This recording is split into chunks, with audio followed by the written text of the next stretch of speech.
Oh, yeah. Alright, so every time I bring up like veganism, people are always like, can't we just eat the animal after it dies of natural causes? Actually, that is a loophole. Just so you know, I wasn't raised this way. I was a meat eater. Even when I found out about it, I was like everyone else. I didn't want to stop.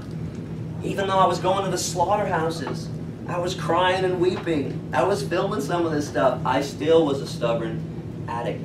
One night, I'm just raking my brain. I'm like, oh, there's got to be a loophole. How can we do this? No slavery, no murder. Now, I'm always honest, so that is a loophole. You want to walk through the woods and find an old rabbit, an old squirrel, an old deer that died? I have no ethical objection. Now, I have a health concern, but, as I said during the speech, I'm not the health police. You want to make yourself sick? I don't give a shit. You want to kill yourself? I think you've got a right to kill yourself. It's your body. But here's my dilemma with this. And I'm going to tell you about this in a story, true story. So there's an animal sanctuary in Michigan called Sasha Farm Animal Sanctuary. It's in Manchester. It's about a half hour past Ann Arbor, maybe 35, 40 minutes. About 2004, 2005, I'm heading up there with my friend Kate at the time. And as we're driving up and getting closer to the sanctuary, we see one of our sheep friends down in the field. We knew he was sick. We knew this wasn't good for him to be just down in the field. We sped up. Ran on, we jumped out of the car, we ran in the field, and we got there and Sebastian was dead. Nobody harmed him, nobody killed him. He was about 20 years old, had a nice life, had sheep and goat friends, horse friends, had a huge field. He was a happy guy. Monty, who runs the farm with his wife Dorothy, sees us out in the field, so he comes out and realizes something's wrong. So we're standing there in silence. In silence. Morning him. I turned to Kate, she looked at me. I just went like this. I turned around and started walking. She was right behind me. Walked to the barn. Grabbed a shovel, gave her a shovel, I took a shovel. Monty, still standing there, he knew Sebastian better than we did. That's his sanctuary. You know, we visit over the summer. He sees us with the shovels, he's like, he goes and he gets the tractor to pick up Sebastian's body. He meets us in the back of the sanctuary where we buried dead animals. We dug a hole. Now, later on that day, when we felt like talking about it a little more, I brought up, well, you just brought up what I just confirmed to you. I said, hey, by the way, guys, you know we could have had a barbecue today. Could have sheared them down, made some hats and blankets and gloves.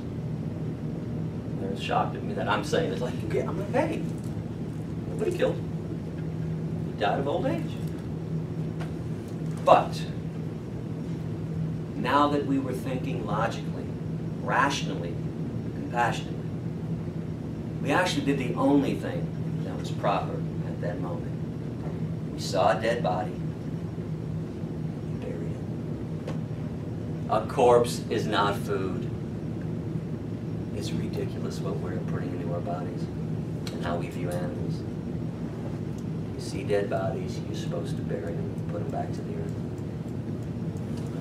How'd you get started? It was an accident. I didn't seek this out. I didn't want to be hated by everybody I come into contact with. My stepdad is a clown in the circus. He took me backstage in my 20s. I saw the elephants being abused backstage, living in chains, swaying erotically. By the way, all the elephants in the back of the circus are chained up, front, left feet, back, right feet, chained to the cement floor, and they all sway all day long like this. Just to show you how identical animals and humans are when it comes to pain and suffering and emotions. You guys know what children and orphanages do most of the time? They rock back and forth all day. Elephants don't rock, they sway instead. Well, the neuroses happen for the same reason. No love, no mother, no stimuli, no natural environment. I didn't even know about the training, which is vicious. I told my buddy Darren about what I saw at the circus the day before, and he said, if you think they mistreat elephants at the circus, you should see what they do to pigs at the slaughterhouse. I said, what are you talking about? He said, I work 5 blocks from Thornapple Valley in Detroit, near Eastern Market. I smell death in the air every morning. I'll call you in the morning when they start killing them. I said, are you kidding me? He said, no. I said, call me tomorrow. Call me about 8 o'clock. He said, they just start killing them. I jumped in my car, 20 minutes later, I'm at Auschwitz. I'm on a slave ship. I don't know any other proper analogies that can be made. You have living beings being treated like their lives don't matter. Their lives don't count. Other beings causing that intentional pain and suffering, mocking the pain and suffering, laughing at them. This is a holocaust of monumental proportions. I was still a stubborn meat eater, though. I went there every day after that for 6 weeks. 2 to 6 hours every day, because my mind wouldn't let me grasp what I saw the day before. And if you think it's rough to watch the video, and I'm not saying it's not, I know some people turn away, try being there when that's happening. You don't smell fear and death in a video. Both have disgusting aromas, a disgusting stench of fear. But I was stubborn like everyone else. I know what people are going through. Even though my heart is hurting, I can see that it's wrong. You don't need to be a genius to figure out that this is evil. I was still a stubborn addict. Now, I always saw 6 or 7 trucks full of pigs waiting to be called in. And I would watch them as they pulled in. I never saw one pig ever willingly get off the truck. Never. Not even close to it. In fact, if you go to a website, I think it's the American Pork Council's website, something like that, Pork Industry Council of America, they actually have a guide to opening up and running a pig slaughterhouse. I'm going to paraphrase the first part. It's, pigs won't get off the truck. They're not stupid. They know what's next. Quote, I want you to go on the truck with a poker, an electric prod, and shove it in their eye. They'll move then. And that's what I saw happen every day. Shoving pokers into the eyes of living beings to make them walk to their own murder. Not their own death. I don't like saying death. Death, you live a long life and you die when you're old. This is murder. How come Wendy's doesn't show that stuff in their commercials? About what they do to pigs on the truck. Get them off the truck. Always lying to you. Anyways, I started talking about the elephants to the guys at the gym, and not the pigs. Maybe deep down I knew I was being a hypocrite, even though meat eaters never want to admit that, but I would tell the guys about the elephants and be like, what? After a couple weeks though, they started coming up and they said, hey, Yourofsky, come here. We've been talking about you while you weren't here, and we've determined that you're a hypocrite. You scream about elephants being abused in the circus, and you eat dead cows and pigs and chickens and turkeys and fish. What's the difference? Now, I was like everyone else, wait, no, there's a difference. What the difference is? I'm a grown-ass man, and I don't need to go to the circus every day, or ever, for the rest of my life. But I eat meat every day, 3 or 4 times a day. That's what's different. I actually got to do something and change my life.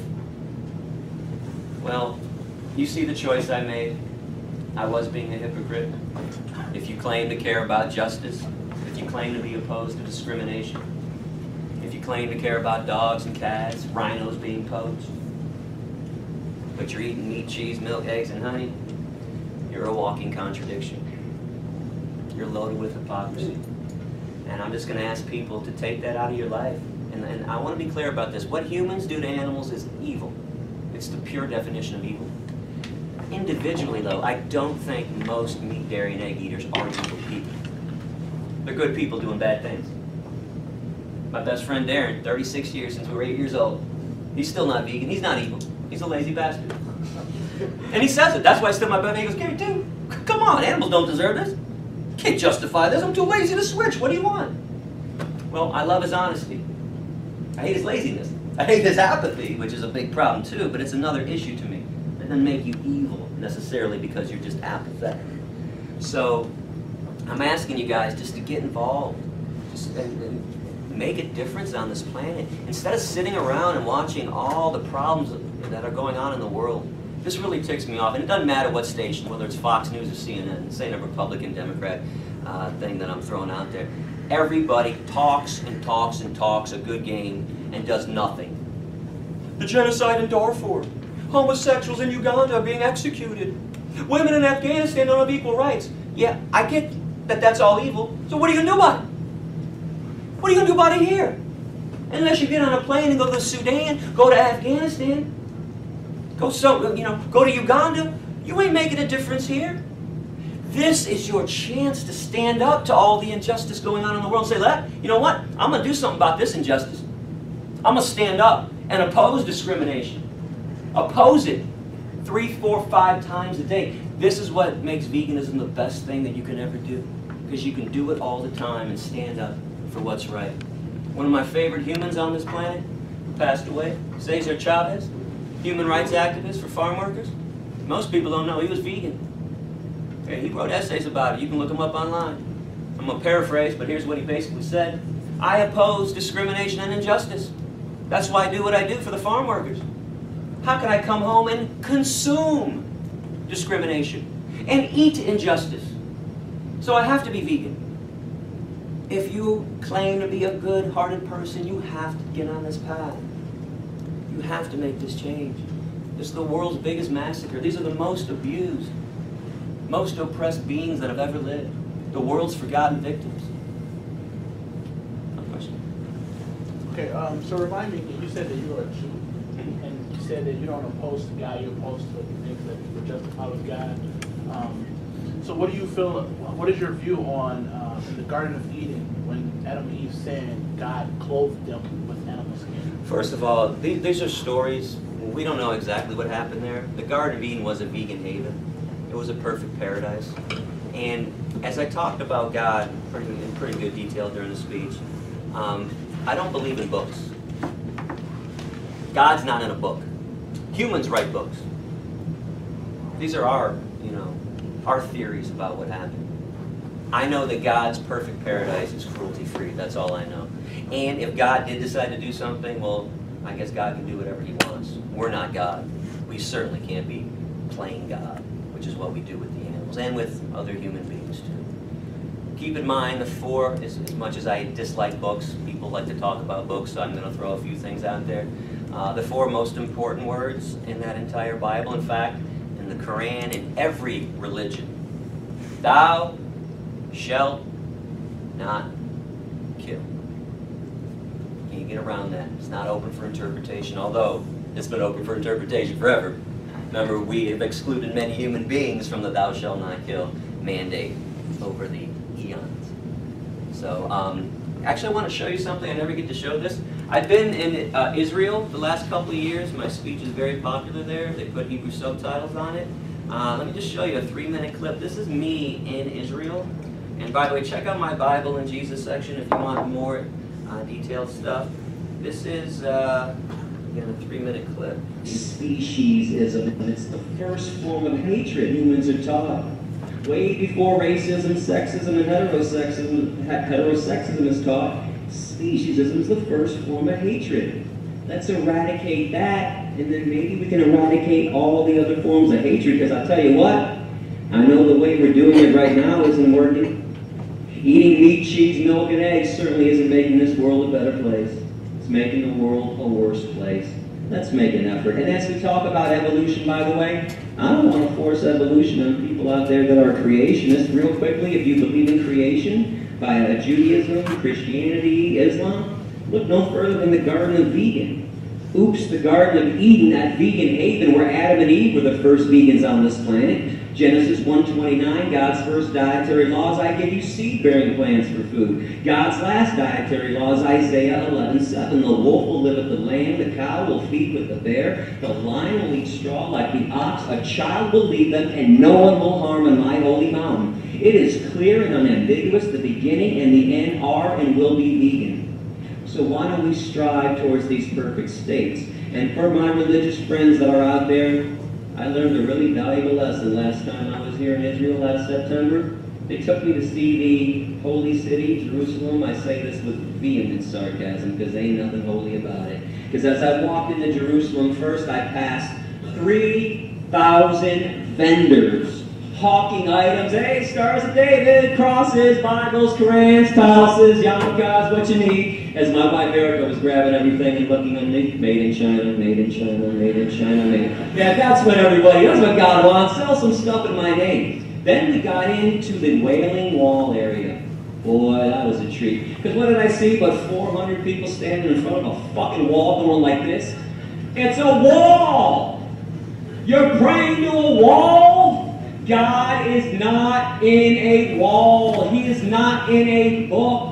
He is not in a star. I'll tell you what God is in, because I know what he's in. God is in his creations. How come religious people refuse to worship anything that God made, but worship everything that we made in His name? Boy, let a Bible fall on the ground. Boy, somebody teach the Bible. Boy, let the talus touch the ground. Oh my God, the talus touch the ground. Boy, but an animal that God created, hey, kill him. Kill that son of a bitch right now. Cut his horns off right now. Fuck him. Take his baby away. Screw him. Every animal that God made, God is inside of. And if you kill animals, you are murdering God, and that is blasphemous and obscene. Wake up, religious people. Wake up. Because I'll tell you what, I believe in God. And I respect the things that God made. The water, the air, the oceans, the forest, and His animals. He's not asking too much. Stop doing rituals. God is not impressed if you have a really long beard, by the way. You got a really big hat. You think God's up there, hey, look at that guy with that hat on. That's one of my most favorite creations. The guy with the big hat. That was all off the cuff, by the way. That's where the religious section was born. I do crack myself up sometimes. By the way, this is one of my favorite quotes too. I always got to put this out there when we talk about, oh God. A missionary was walking in Africa when he heard the ominous patting of a lion behind him. "O Lord," prayed the missionary, "grant in thy goodness that the lion walking behind me is a good Christian lion." And then in the silence that followed, the missionary heard the lion praying too. "O Lord," he prayed, "we thank thee for the food which we are about to receive." No fun when a rabbit's got a gun. We'd all be singing a different story if we were the victims here. It's time to love in the name of God, by the way. Enough with the killing in the name of God. I think we can all agree that all religious people of all faiths have committed horrible atrocities in God's name throughout the eons. This is just another one added to the list. Added to the list of horrible injustices that people commit in God's name. What year was that Georgia Tech? Georgia Tech was 2010. And by the way, I did not even film that, nor did I post it. One of the students there did. I had been speaking for 8 years, doing lectures before that, and never shared it with anybody. I'm also a solo activist. I personally don't believe in working with other people. I think it just brings you down. I think there's too much paperwork and bureaucracy taking place. If you want something done right, do it yourself. That's the adage, and this is what I started doing. And I started this in 2002, and if it's weird because if that student never recorded it and posted it, man, I'm so glad that this kid Nathan did it. But wow, because the latest stats right now, I think I mentioned Israel. Israel is the media in Israel is reporting that my speech has converted more than 10% of their population. So now that this speech has gone global, that Georgia Tech speech, the conservative estimate is that I've converted about 1 million people worldwide. When I was at the Global Climate March, more than one person sent me the link to your speech. Yeah, it's really out there now, and what's amazing or weird or ironic, I don't push it, I don't promote it at all. Again, I know people don't get this, and everybody thinks everyone's out for themselves. I never wanted fame, never wanted fortune. I want people to listen so the animals have it better, but that's it. I've turned down 3 or 4 book offers over the years. What am I going to say that hasn't been written 10,000 times? There are already 10,000 books about animal rights. Why should I write one? Just to be selfish? There's my book. Now, I do have a book. It's my website. It's my speeches. I have audio books that no one else is doing. But I also turned down TED. You know, TED, I turned them down twice in Israel. Too many rules, too many restrictions. As you can probably tell, I don't like rules. They wanted no slaughterhouse video. I go, well, there ain't going to be no speech. Well, okay, but you only get 20 minutes. That ain't gonna work either. I do 40 minutes and I do it my way. Well, we want to edit your stuff. Okay, you know what? I don't need you guys. Leave. Tossed them out twice. So I honestly mean it. Everything when I say for free. My website's free. I don't sell anything on my website. If I'm promoting a product, it's because I really like that product. I'm not getting compensated from any of these companies, although I should. I promote the hell out of vegan food companies. They don't give me shit. So how do you afford to travel? I have. Now the universe takes care of me. Here's something maybe even weirder than that. From 2008 to 2010, before this guy jumped on board, I did know my sponsor. And he was a meat, dairy, and egg eater. For 3 years, sponsored my vegan tour. This is why I work solo. The animal rights movement It's just like all the other movements that are all fucked up, and they can't get past their own bureaucracy and BS and politics because I'm too radical. The movement doesn't support me because I'm too real and genuine, because I'm not a politician, because I don't lie, because I speak the truth. So the Meat Eater saved the tour in 2008. It was amazing. I'll tell you a real quick funny story. I knew of him because he had given me a $5,000 donation years before that. When I lost my donor in 2008 for the umpteenth time, I didn't know who else to contact. So I'm like, hey, Rich, remember that $5,000 you gave me a couple of years ago? I'm not even sure I said thank you. Any chance you want to give me about 70 grand so I can continue my tour? I'm not a salesperson, as you can tell, and really that was the email. And he's like, okay, can we get together and talk about this? I said, yeah, absolutely. Where are you at? I didn't even know where he lived. He goes, oh, I'm in the San Francisco area. I said, oh my God, I'm going to St. Mary's College in 3 weeks. Mirage is like half an hour away. He said, well, let's go out to lunch. So I meet him. We meet at a vegan restaurant, so I'm still assuming he's vegan. We sit down. He starts telling me about some foie gras that he ate. That's the pate, the duck liver. They shove a pole down the throat of a duck or a goose and force feed them, like one of the sickest things we do to any animal. He's telling me the story at the table. I'm going, I don't hide my emotions, as you can probably tell too, so I'm just like, okay. In my head I'm going, don't yell at him, Gary, he might fund your tour. But the other thing is, I'm thinking, okay, he's telling you a joke. Calm down, wait for the punchline. And it was horrible, and it was so bad I sent it back. Now I'm realizing no punchline is coming, and now I'm like, in my head, like, oh my God, this duck had a steel pole shoved down his throat, you're not even gonna eat it? You sent it back? Oh my, he sees it now in my eyes. He's like, oh, did you think I was vegan? Yeah. I'm not. Well, yeah, I can tell that. Why are we here? Because you got the best speech I ever heard in my life. And even though I'm not vegan, I will be one day. And I think everybody should hear your message. Wow. I said, so, yes? Yes, I will fund your tour. No vegan stepped up to save the vegan tour, but the meat, dairy, and egg eater did. Now, this is why I also say, when I said before about most meat, dairy, and egg eaters are not evil. Good people doing bad things. There was another guy who admitted he's going to be vegan, he knows I'm right, he knows this argument is correct, it's just, you know, the time wasn't right for him to make this change for whatever reason. Doesn't let him off the hook. He still felt my wrath, he still heard me screaming at him too, you know, like I yell at everybody and go off on them. But he's another stubborn, blocked vegan, I guess some people call them, the meat, dairy, and egg eaters, just stubborn blocked vegans. Why is honey not vegan? Honey, good question. By the way, if you go to my website, in the All About Veganism section, really utilize that to find answers to tons of things. Here's the bees and honey section. Real quickly, most people don't realize that bees are actually vomiting for a reason, and I'm not being sarcastic when I say vomit. Honey is a regurgitation. So number one, you should not be eating somebody else's vomit. And don't tell me, it's no big deal, because if I brought you a plate of food and sneezed on it first, you'd freak out. I see people at restaurants, vegan and non-vegan restaurants. I see people, oh, there's a piece of hair in my food. Oh my God, a piece of hair. And then people are taking bottles of vomit going, hey, just put this on my oatmeal and on my cereal, man. It's great. Okay, it's vomit. It is not food. Now, bees, the drone bees, the worker bees will only vomit if the queen bee is present at the apiary. I think most people know apiaries are not enclosed environments. Not like a factory farm warehouse building where there's 50,000 chickens inside and they can't get out, or a fence around the cows where they can't get out. Apiaries are open because the bees have to go out and pollinate and then come back. Okay, so how do you make sure though the queen bee always comes back and stays there? This is the sickest thing that we do to any animal. If you ask me to rank it, all the cruelty, and I don't like to, cruelty is evil to me, but if you had me rank it, the worst thing we do to any animal happens at an apiary on a bee farm. They actually rip the wings off of the queen bee. They rip her wings off. It'd be like me cutting off your legs today to make you stay and listen to my speech. Taking away somebody's mode of transportation is evil.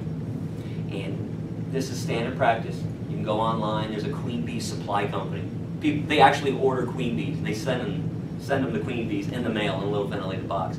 As soon as they get the box, they open it up, they rip her wings off. So she stays there. Now, they also kill off the queen bees at around 3 years of age, even though in the wild, queen bees live to their 5 or 6. Now we're back to the mass murder, or to the murdering. Just like cows in the dairy industry are killed off at 3 to 7, even though cows can live to be 18 to 25. We're always murdering these animals way before their lifespans are over.